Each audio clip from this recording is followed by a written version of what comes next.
Добрый день, дорогие зрители! Сейчас у нас с вами Mille Softronic W2245.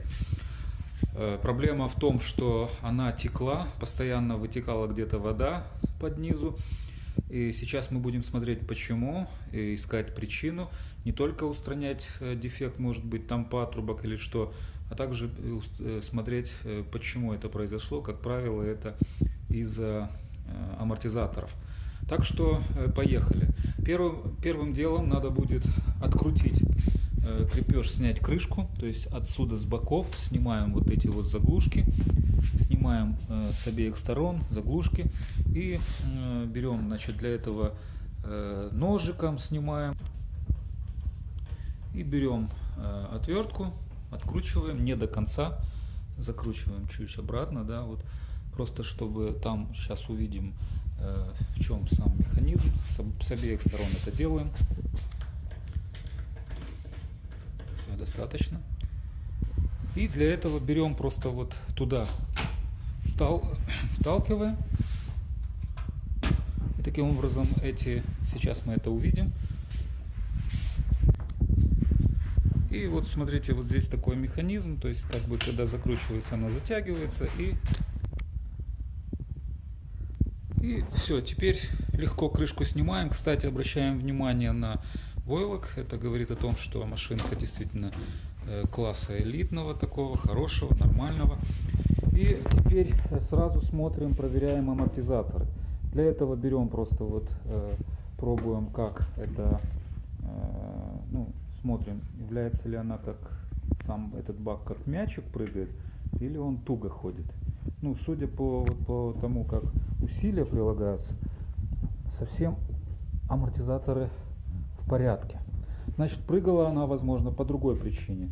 То есть проблема была в том, что вот она не были отрегулированы ножки, то есть вот она как будто стоит на двух ножках, то есть на трех устойчиво. А вот одну из ножек нужно было бы подрегулировать.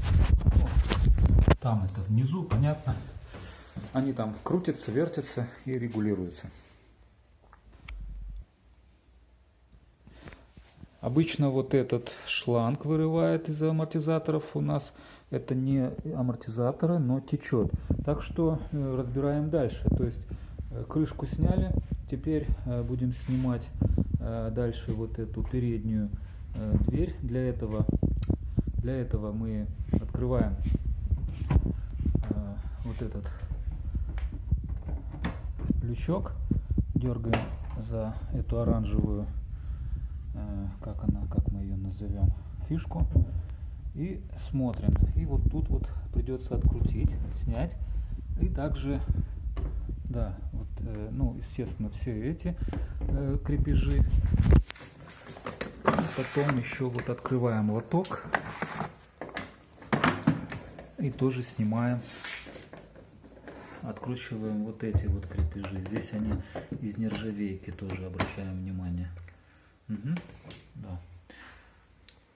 Далее, когда сняты крепежи, то это еще не все. Если у старых стиральных таких Милли нужно было буквально просто открыть, вот она как дверь открывалась, то здесь эта вся крышка, вот эта вот, получается не дверца, она получается как крышка передняя. Она должна целиком сняться. Поэтому нам придется снять вот этот вот пластик, вот эту стеклышко так называемое. Для этого вначале снимаем вот эту ручку. Она тоже можно и рукой, просто вот так вот. Все, она снялась, вытащилась. И потом вот нужно будет это поддеть. Сейчас покажу как. В данном случае вот можно вооружиться отверткой и еще чем-то вот. Типа вот этого вот, у каждой Милли должна быть такая лопатка. Либо это берется еще ножичек специальный такой. И давится она туда, прижимается. И с этой стороны стараешься вытащить. Вот, поддеваешь. Это здесь тоже у них секретка, то есть не во всех машинках такое есть.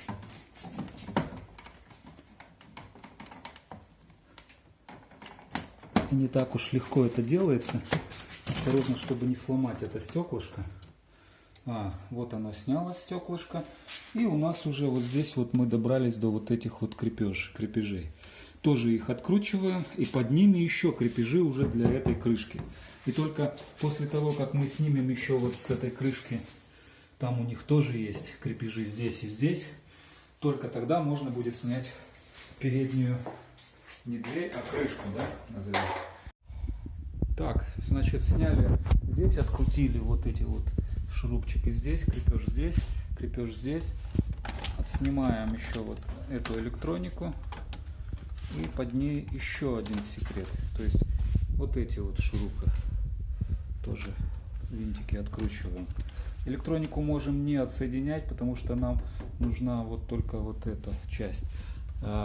Только мы снимаем пластмасску, вот этот пластик мы снимем, и уже под пластиком будет крепеж для передней стенки. Ну и это еще не все. То есть еще вот нужно будет снять вот этот хомут, то есть вот эту пружинку поднять и освободить переднюю манжету вот эту под дверью.